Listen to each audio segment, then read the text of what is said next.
right. So I'm gonna do the quick version of the intros here. So obviously we got Shawn Bowen here, the CISO at Restaurant Brands International, and as if you couldn't already figure it out, Burger King, Popeyes, Louisiana Kitchen, Tim Hortons, and probably some others, right? For now, those three. And all of these gentlemen have 20 plus years of experience, and we can just assume they know what they're doing given the positions they're in, and we'll move on from there. I'm not going to read the bios; they're all on the website. Everyone can go read them. We've got Matt Connor here, who's the CISO at NGA. So we'll see what we can get him to talk about. I know we have some people on the line that probably will try to push the boundaries because they always do. And we have Brent Conlon here from Edelman, right? Did I say that right? Yep. Awesome. Yep. And we've got a number of interesting things to talk about. So we're keeping this somewhat informal, but what I will do is update the slide there. So this is the theme. These are the themes. So I'm going to start with Shawn, just because I know over the years you've had some fun with this. So board communications, right? So we hear this all the time. There's been, in fact, I was watching a webinar a couple days ago where they were talking about the challenges between the technical folks, the security leadership, the CISO, et cetera, and the board. And then you have some CISOs that are really close to the board and then have the opposite problem. We've seen a bit of that as well, where they don't quite know how to talk to the technical folks, which is a strange proposition for me. So I would say, it's an interesting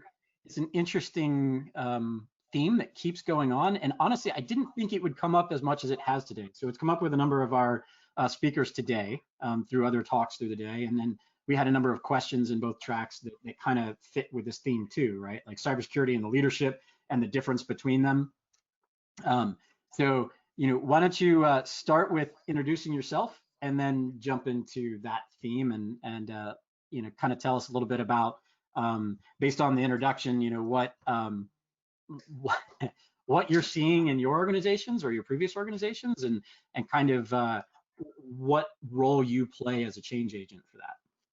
Yeah, so I'll give you a quick background because it's relevant. I spent 20 years mainly doing government, whether contractor or civil servant, in parallel to being a reservist in the military.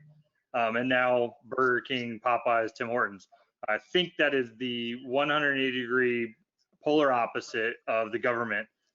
Very little regulatory governance outside of some data privacy, as well as some SOX because we're publicly traded, and some PCI stuff due to payment. But outside of that, it's kind of the Wild West. It's what we decide is best for our business. And so coming from a world where no matter who you reported to, there was a legal requirement for them to meet cybersecurity. I don't have that luxury, which when I was in the government, that was not seen as a luxury, but now it is. Like I now wish I can lean on some legal policies, et cetera. So that means you have to be better at your game. Not saying that government aren't. It's a different argument to make. You can't just lean on black and white. You have to kind of say, here's the reason why you need to do this, and really convince people that it's a value add. And from the board perspective specifically, I'm the first CISO for RBI, so they didn't understand the role of cybersecurity and how it worked. And there are still definitely people still there that have the perception that security is a person who just comes in after everything's done and locks up shop and then patrols it with a flashlight. And we know roughly the efficacy of mall security guards. It's not exactly what we're looking for here. So there's a lot of education and evangelism to get those team members to understand our value.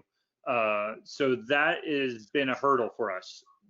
Unfortunately, the value of an incident is one that you capitalize on. I don't like FUD, and so I try not to use that anywhere I can. But when we have an incident, small or large, you can rely back to that regularly and do some real math on how that impacted. I think one of the things we fail as geeks is we go into the technical jargon real quick and just say we could have protected this by doing this, and that doesn't mean anything to anybody.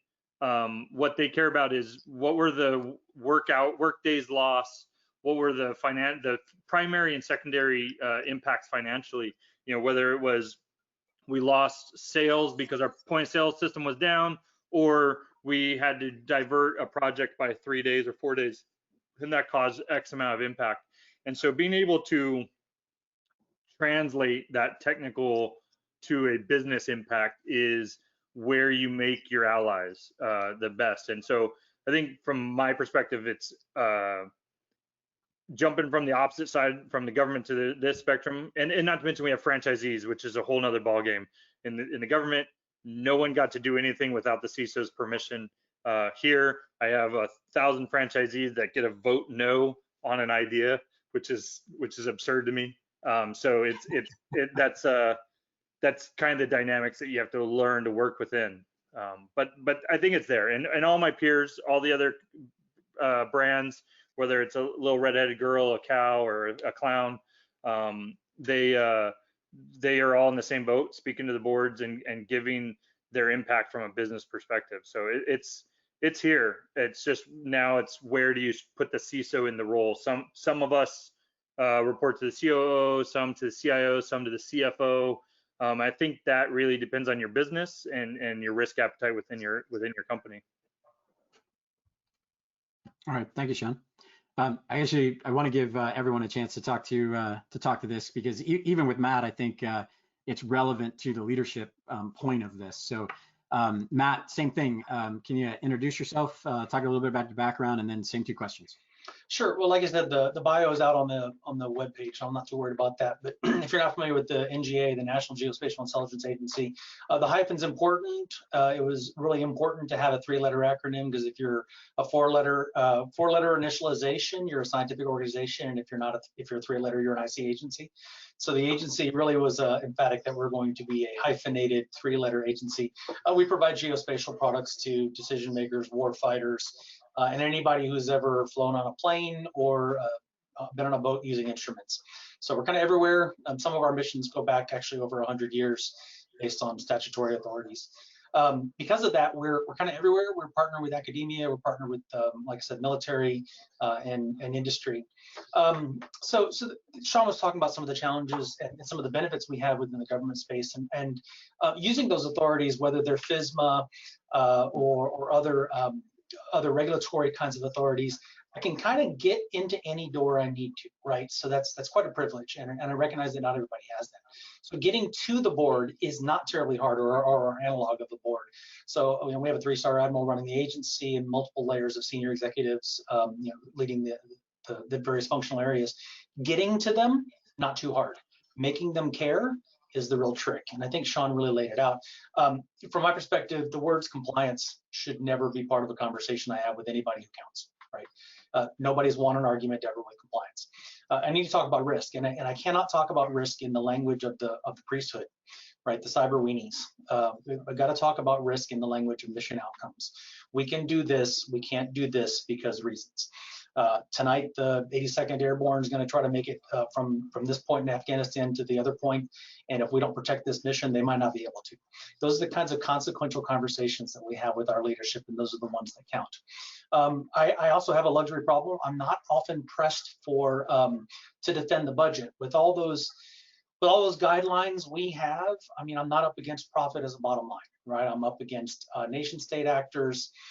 There are incredible stacks of imperatives that we are obligated or required to follow. So it's as Shawn said, bringing the A game there is tough, because there's a little bit of a luxury, right? But talking about how I can protect and enable the mission, how I can talk about delivering on the commander's intent, in our case, what he's recently describing as a moonshot to deliver the real power of GeoInt. That's how I have to frame my conversations. And for those coming up who are looking for a role, maybe not in government, maybe not in the intelligence community, maybe not in the Department of Defense, but the higher up you go in the leadership stack, the more I learn that security jargon has its place in your security teams, and mission and business outcomes are what wins the day. So what we're working on now is continuing to try to define the handful of super simple, preferably in primary colors, metrics that we can show period over period to executive leaders to say we're good or we're not. I also want to emphasize the value. An early mentor of mine told me about the power of a status report. Whether or not they are listening, the power of a status report is, when that next cyber Pearl Harbor happens, when that event happens. Boss, I told you this last quarter, told you this the quarter before, told you this the quarter before. It might not necessarily make the situation any better, but it might save a job in the sense of capitalizing on that continuous communication loop, whether or not they avail themselves of it. And so it's a bit of CYA, I guess that belies my government background, but I also think it's an incredibly powerful way to communicate to your leadership, wherever they are, here's where we're at and here's where we're going, and I told you. All right, awesome, thanks, Matt. Brett, same questions and intro in the front. Yep, so I'm Brett Conlon, I'm the CISO for Edelman Financial Engines. Prior to that, I was with the FBI. So my background is very similar to everyone here. I think that what we've talked about in terms of how we bring out the government side when you are fully regulated to going to the business side where you have to build those relationships. My experience in the government was a little bit different. I was always at odds with the CISO. The CISO would always come to me and tell me that I needed to shut a server down or throw over a POAM report and tell me here are all the things I needed to get fixed without ever understanding what our business was. So I was there about 10 years, and I think through that time, I had 3 or 4 different leadership CISOs come in and tell me that I had malware on my servers, I had 24 hours to shut it down, or else I would be brought to, I never figured out what room that was going to be, but someone was going to get a lot of trouble. And part of my mission was malware analysis. So of course I have malware on the machine. Thank you for telling me that. But it sort of highlighted that fact of understand what your business is trying to do and how are you going to help them. And so when I came over to the private sector, into the financial world, I used to think about all the times we were doing investigations and we would ask them all this information and they would spit back all this great information to us in record time. And I'm like, gosh, the government could never move this fast. So you go over to financial services and find out, they just have a lot of people to throw at that problem. But there wasn't regulation in place. And so regulation came in place about 1.5 years after I got there. But in between there, it was how do we tell a company that's been operating for almost 30 years, hasn't had a problem, everyone's working fine, that we're going to put all these things in place. And it is, like Shawn mentioned and Matt mentioned, this is for the improvement and for the betterment of the company, and it is better for the clients. And if you trust the process, it's going to allow you to move a lot faster and do a lot more innovation, but at the same time remain secure. So it's really came back to building the relationships. Before that, I figured out I had to grow a beard. So that took about 6 years. But once the beard came in, that's what Matt and Shawn didn't say. You have to have a beard first. Then they take you serious. Now, I'm still working on the length of the beard, but once you get the beard in place, then you can start having these conversations, building these bridges, and start really bringing in the culture of security and having the discussion with the board. For me, it really came back to the first question any leader, the board, the executive team, they want to know, do you understand the business? Are you understanding what they're trying to achieve? And are you sympathetic to the fact that, yes, we want to do this, but we also want to get more leads in. We want to get a bigger pipeline in. We want to, attract more clients in. We want to go ahead and accept any emails that are coming in and work with them on this and show them this. Understood, but we're going to do it in a secure manner, and we're going to sort of build that culture so that they start thinking of it. And really, it just came back to relationship building, and then sort of showing, like Matt said, the progress. So here's where we started, and here's where we go through. And in any of the tougher areas that you sort of face a little bit more resistance on. We work them through tabletops. And so those tabletops from the beginning were set and designed to show all the things they thought were going to happen would never happen because they didn't have anything in place for that. So they thought, oh no, you can't breach us. Like, here's what's going to happen if that happens. I'm like, okay, so we'll walk through that. And do you know what happened now? And all the IT guys are in that room telling the leadership, no, I wouldn't know what to tell them. Like, I don't know how to do that. Yeah. And then I think those relationships sort of, and as you go through your security, they get to start to see all the innovation that you're doing. And then it's really that trust, relationship building that gets you to that level where you can start to innovate. And I'll take COVID is a perfect example for us of last budget cycle. I remember this, it was November, it was right after Thanksgiving, and we were going back and forth with the board and the CFO, and we're talking about we want to increase our budget in this remote capability. Mm-hmm. And the whole thing we're talking about is if you want to innovate and you see 3, 4, 5 years down the road that you're going to be in this area doing this financial planning, and then let us start investing now. And the end result now was we went 24 hours remote. Our competitors and other people in the industry were 1 to 2 months later. Yeah. So, yeah, exactly. Build the relationships, grow the beard. Well, so that's a good segue into building the relationships, government to commercial, right? So you've all, well, obviously Matt is in the government, but you've all had government experience. Shawn, maybe kick us off chatting about that. So what kind of things are you seeing in the CISO, community relationship kind of groups, or even in official programs like the Defense Industrial Base and those types of things, where you're reaching out and working with some of your colleagues that are still on the government side, like Matt, and trying to address some of the challenges that exist that are more than just your company or more than just the government, but they're national, like holistic of all of us, and what kinds of things are happening right now that you're seeing to kind of help with that. Yeah, so I think I moved way too far outside of the government to really get some of that. Outside of Burger King and Popeyes being on the military bases, and and in the Pentagon, like I can't really go, hey, let's collaborate on this thing. But that being said, there's still some things. It's namely one of the first things I did when I got down here. I think within the first month or so, is I reached out to the FBI contact in the local area, made it known like, hey, I'm in this area, I'm the new CISO, call me directly. I wanted to establish a rapport so that I had that reporting piece in case something happened.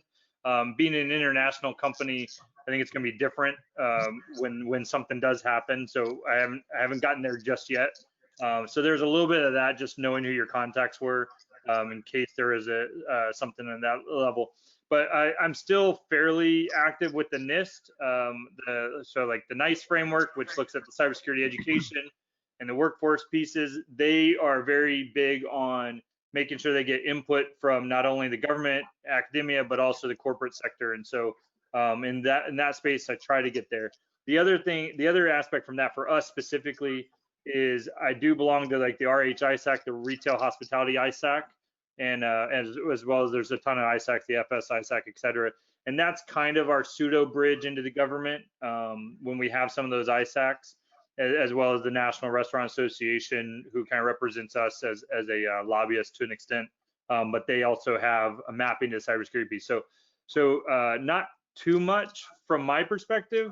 There is some legal piece where we reach out and like where we're helping out with some of the other items like the pandemic piece, where we're able to kind of see our app users and frequency of stuff like that, but not too much from our piece because I'm a little further outside of the bubble. And I think that's good. I think my industry getting too close to government right now would muddy the waters, because there's still a long ways for us as a career field entirely to go.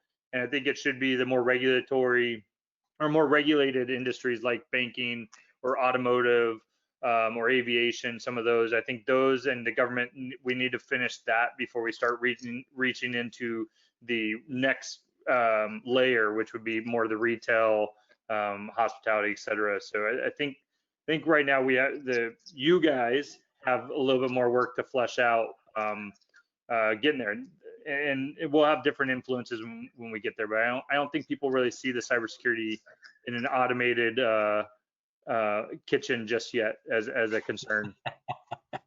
All right, well, we got about 10 minutes left. I want to give Matt a chance to comment on this one, just from a government perspective, and then let's spend the last few minutes with all three of you responding to more of a positive thing, which we'll get to in a second. So Matt. Yeah, no, thank you. So I mean, it's things like this, right? I mean, so Brett was talking earlier about building relationships before you need them.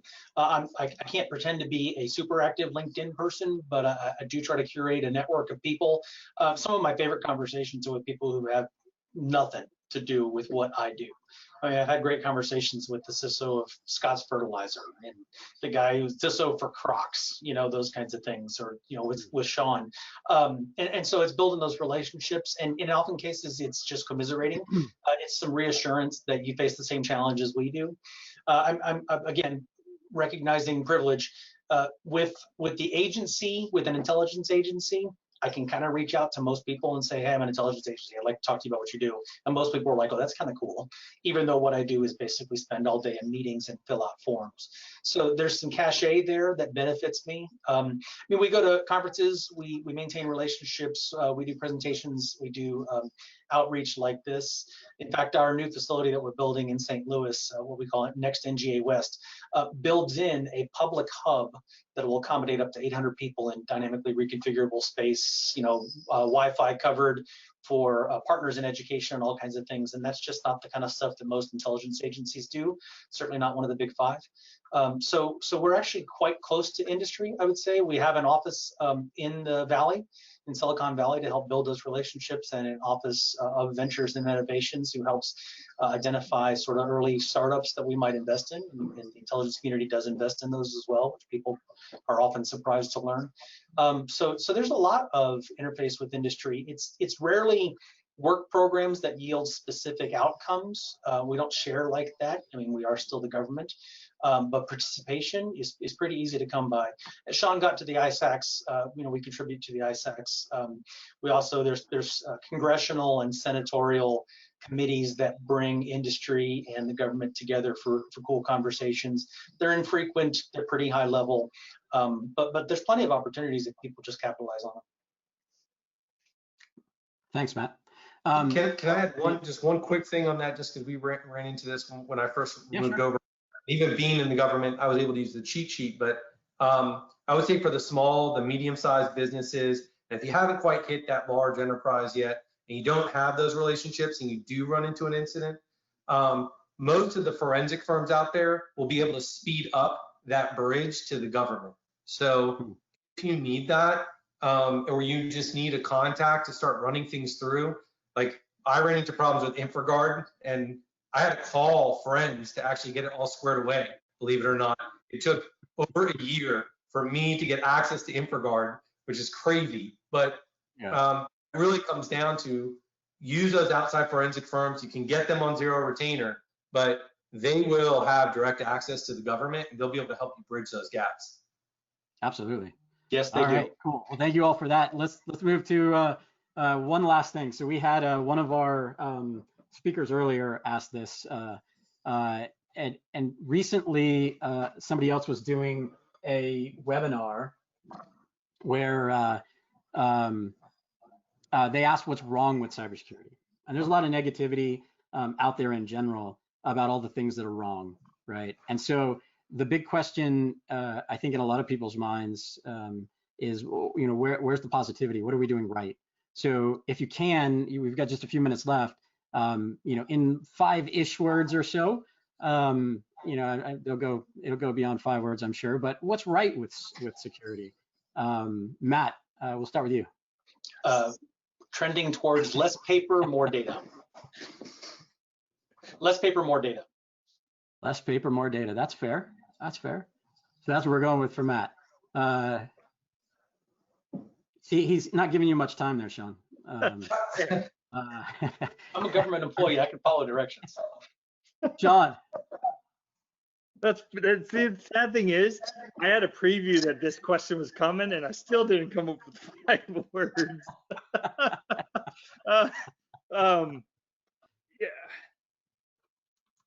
Yeah. Increase 5 words. Geez. Increasing cybersecurity evangelism throughout the industry. That's 6, but 5-ish. cybersecurity is 1 word in this case. Well, the government says it is, right? Yeah, I mean, I think that the evangelism and getting people to know about it. So yeah.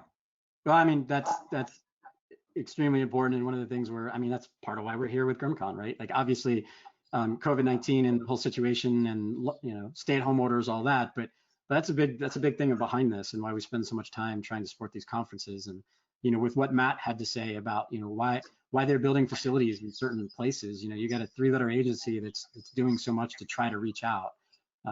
So yeah, very important. All right, Brett, lay some. This is what we're doing right, correct? What we're moving in the positive direction. Yeah, what we're doing right.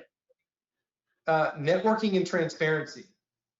So this is the perfect example, but I mean, hopefully everyone's starting to see it, but I've seen a huge shift in keeping all the known risks to yourself and not really speaking up. And now we're becoming more transparent. And like you said, like if I was talking to Shawn 7 years ago, I would have heard all these problems and like smirked and walked away, but not told him about my problems. And I think that communication and those barriers are coming down. And especially in our industry, we feel comfortable about calling one another and asking them how they're tackling certain problems now. Yeah, that's a good point. Coming from the government, where you would reach out to all your peer CISOs, and it was no big deal because there's nothing competitive. When I came to this industry, I felt very abandoned, and I reached out to all my peer CISOs, and we've now established a private group that we all talk on and communicate with, and we're all open kimono. We want to help each other. We don't see ourselves as non-competitive. But the one thing I think that we need to start doing is in invading non-cybersecurity conferences and learning how the other people think. For the global CISO conferences that I'm on the board for, I've been asking to create a panel that has the CIOs or the CEOs or the CHROs speaking to us, and likewise I want to speak to them, because I think right now one thing that we're trending is a lot of support group that we are all looking for each other's shoulders to cry on, and we need to start sharing that with some outsiders, and then also learning their perspective. Hey, Brett, Brian, I want to double dip if I could do just a quick second, because Shawn was hinting at it, but not quite in the same direction. Something that I think cybersecurity is doing well, but needs to do a lot better on, especially like on this panel, is diversity and inclusion. So, I mean, and it's not just because of this national moment, but in this panel is a good example of the kind of homogeneity that I think still affects our industry. And so I'm seeing better trends, right? All the lines are in the right place, but I think we could do better. I know our agency is working hard at doing better outreach, recruiting, retention, those kinds of things. So just wanted to throw that in. Couldn't agree more. That's been a theme of several of the talks today. And very happy from that perspective with the majority of what we were able to do with the bringing in the different speakers, and not just the general view of the diversity, but also the international diversity. We've had people from all over the world bringing in other perspectives, and that's awesome. It is still a problem. I mean, it just is. We can do better. We're the ones who can make it better, and we're going to do that. So no, definitely appreciate that comment. Yeah. So any final comments from the panel here? And if not, I'm going to invite Bryson back in, and we'll say some closing things, and then move on to the virtual happy hours. Who's going to say anything in between an happy hour? So just get your screenshots now. Next year, I'm coming back with a bigger beard. So, but you have them too. And Bryson looks like he was on an island with Tom Hanks. So I thought it was Paul Rudd when I first dialed in. I was like, wow. You thought I was Paul Rudd? Poles. Yeah. You're also is- sort of backlit, so That's a new one. take that for what it is. You look like all you're in handsome lighting. Hollywood, except for I couldn't really see you. yeah, That sounds accurate. I'll take it. One I'll note take I'll it. say, and I think I'll speak for the other four that are on the screen. Don't hesitate to ask questions of us or any other CISO. I know like Chris Zell for Wendy's, he did a podcast recently talking about that, where hey, we went through we've all made some stupid mistakes or made mistakes we wish we wouldn't have, or made decisions we wish we wouldn't have. But we end up where we're at with all of our bumps and bruises, and you're going to have to earn them on your own, in your own way. But we want to help people of all diverse backgrounds do this, because ultimately, for me, like I think the group as a collective, I care about cybersecurity, and those are ones and zeros of all types of colors. And we want more people to be involved in it. And so if you want to be a CISO, some people don't, that's fine. If you want to be, or you just want to be able to communicate better to a CISO, don't hesitate to reach out. The number one job of leaders is to make more leaders, right? Absolutely. Absolutely. Bryson. Yeah, so the Q&A is a great segue, because coming up now we have Birds of a Feather happy hours. If you go to Discord, we have a number of different topics where you can go, I would say one-on-one, but it's like one-on-n with various experts in various rooms. And unlike these where everybody else is muted, those ones it's going to be fully open. So they're trying to facilitate a conversation on the different topics. Thank you to our panelists for coming in and closing out what has been a fantastic day. The reason we do this, of course, as Brian and everybody on here, is that we really are trying to push an environment of inclusivity, of helping others, of making the community better. Because at the end of the day, we are all in the same boat. Your threat is my threat. That's how internet-connected computers work. And I want to say thank you, especially to the volunteers. We have a number of folks who are not actually affiliated with us, but because they believe in those same values, really do a lot of hard work on Discord and a lot of things behind the scenes to make this happen. And then finally, of course, all of the staff at GRIMM, the speakers and the coaches that made this happen. The next GRIMMCon will be December 30th. That's right, Brian? That's correct. December 30th. Yeah. We'll So- probably do some other webinars and events leading up to it, but the next big event will be December 30th. So thank you all for joining us. Thanks for having me. Everyone. Here. Hey, Bryson. Yeah. You know what Discord channel people should look at to find where the happy hours are? No, I don't. I believe All it's in the general commentary, but you should be able to search our Discord public server. The link is up on our website, and you should be able to find the happy hours pretty easily. Just search for HH, and I'm sure you will find all the links. Thank you much. Thank you, All right, gentlemen. It was everyone. awesome. Thank you to everyone who came out.